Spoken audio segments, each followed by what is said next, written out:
الحمد للہ نحمده ونصلی علی رسولہ الکریم اما بعد۔ نماز کے ارکان سے متعلق آج کا ہمارا 7واں درس ہے۔ قیام سے متعلق ایک ضروری مسئلہ جان لینا ضروری ہے۔ کھڑے ہو کر نماز پڑھنے میں فرض نماز میں جو شخص کھڑے ہونے کی طاقت رکھتا ہو اس کے لیے ضروری ہے کہ وہ خود اپنے سہارے پر کھڑا ہو۔ اگر وہ کسی چیز پر اس طرح ٹیک لگا کر کھڑا ہو کہ وہ سہارا ہٹا دیا جائے تو وہ گر پڑے تو اس کا یہ کھڑا ہونا درست نہیں ہوگا۔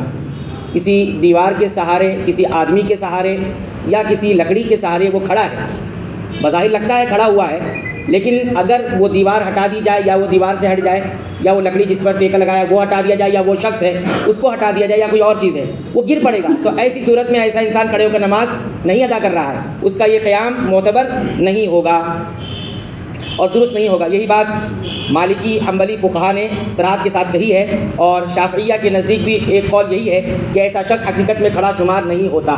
لہٰذا ٹیک لگا کر بھی اگر کوئی کھڑا ہے، سوچے کہ میں کھڑا ہوں، تو اس کا یہ کھڑا ہونا معتبر نہیں کہلائے گا اگر ایسی صورت میں کہ وہ چیز ہٹا دی جائے اور وہ گر پڑے، یعنی وہ خود کے سہارے پر کھڑا نہیں ہے۔ نماز کے ارکان میں دوسرا رکن جو آتا ہے، جو اہم ہے، وہ ہے تکبیر تحریمہ۔ تکبیر تحریمہ جس کو تکبیرۃ الاحرام بھی کہتے ہیں، یعنی پہلی تکبیر جس کو کہہ کر پڑھ کر انسان نماز میں داخل ہوتا ہے، یہ رکن ہے، فرض ہے، نماز کا سب سے بنیادی حصہ ہے، اسی سے نماز کی شروعات ہوتی ہے۔ اگر اس کو نہ پڑھا جائے، نہ کہا جائے تو نماز شروع ہی نہیں ہوئی ہے۔ اس کے بعد جتنی بھی نماز پڑھی جائے گی لیکن نماز شروع ہی نہیں ہوئی ہے، ابتدائی نہیں ہوئی ہے۔ تو تکبیر تحریمہ نماز کا فرض ہے اور رکن ہے۔ یہی بات جمہور فقہا یعنی مالکیہ، شافعیہ اور حنابلہ سب کہتے ہیں۔ احناف کے یہاں بھی ایک قول یہی ہے، یعنی وہ بھی یہی کہتے ہیں، بلکہ بعض اہل علم نے یہ کہا کہ اس پر اجماع ہے، یعنی تمام علماء متفق ہیں کہ تکبیر تحریمہ، پہلی تکبیر، پہلا اللہ اکبر کہنا جو نماز شروع کرنے کے لیے ہوتا ہے وہ فرض ہے اور رکن ہے۔ اب اس کی دلیل دیکھتے ہیں، دلیل کیا ہے؟ پہلی دلیل یہ ہے کہ علی بن ابی طالب رضی اللہ تعالیٰ عنہ سے روایت ہے کہ رسول اللہ صلی اللہ علیہ وسلم نے فرمایا، نماز کی کنجی طہارت ہے، یعنی نماز کے لیے شرط کیا ہے؟ طہارت، پاک ہونا، وضو کرنا اور ناپاکی سے پاک ہونا۔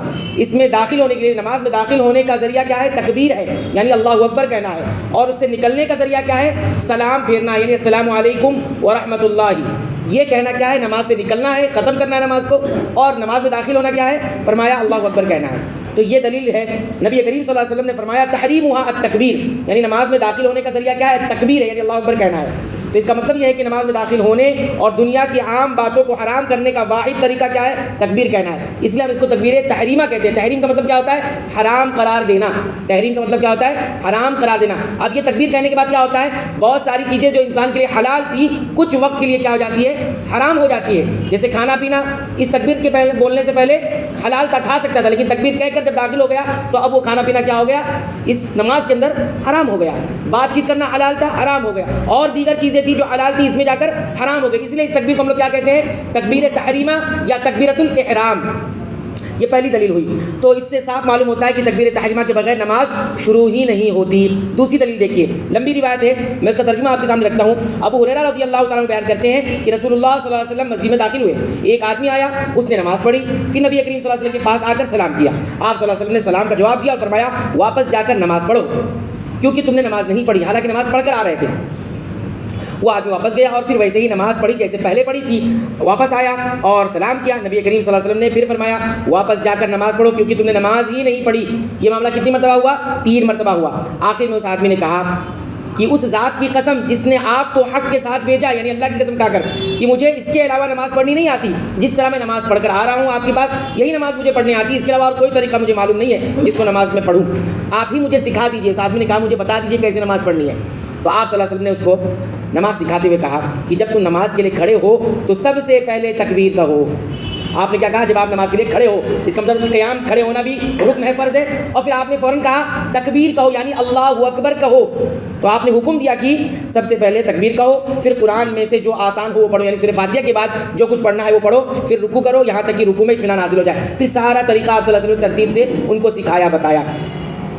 تو اس حدیث سے بھی یہ معلوم ہوا کہ نبی کریم صلی اللہ علیہ وسلم نے نماز شروع کرنے سے پہلے آپ نے کیا کہا؟ تکبیر اللہ اکبر کہہ کر نماز میں داخل ہونا ہے، تکبیر تحریمہ پڑھ کر نماز میں داخل ہونا ہے۔ تو اس سے یہ معلوم ہوا کہ جو انسان چاہے بھول کر چاہے جان بوجھ کر اگر تکبیر تحریمہ پہلی تکبیر نہیں پڑھتا ہے تو اس کی نماز شروع ہی نہیں ہوئی ہے، اس کو دوبارہ نماز پڑھنی ہوگی چاہے بھول کر بھی، کیونکہ یہ رکن ہے، اور رکن کا مسئلہ یہ ہے کہ فوراً اگر یاد آ گیا کہ میں نے تکبیر نہیں کہا ہے تو فوراً وہاں سے لوٹ کر اس کو ادا کرنا ہے۔ ٹھیک ہے، یہ بات سمجھ میں آ جائے تو یہ تکبیر تحریمہ باقی رکن سے الگ ہے، یہ بھی یاد رکھیں۔ باقی جو رکن ہے جیسے رکوع ہے، سجود ہے، یا آخری تشہد کا بیٹھنا ہے، یہ سارے رکن ہیں، لیکن اس رکن سے الگ کون سا رکن ہے؟ تکبیر تحریمہ۔ لہٰذا تکبیر تحریمہ بھی یہ نماز کا دوسرا بڑا رکن ہے۔ اس سے متعلق جتنی مسائل ہیں انشاءاللہ آئندہ درس میں ہم اس کو ذکر کریں گے۔ اللہ تعالیٰ سے دعا ہے رب العالمین تو ہمیں سنت کے مطابق تمام عبادتوں کو انجام دینے کی توفیق عطا فرما۔ اے اللہ تو ہماری عبادتوں کو قبول فرما لے، ہماری عبادتوں میں ہونے والی لغزشوں کو معاف فرما۔ اے اللہ تو ہماری مغفرت فرما، ہمارے والدین کی مغفرت فرما، تمام مسلمانوں مومنوں اہل توحید کی مغفرت فرما، آمین۔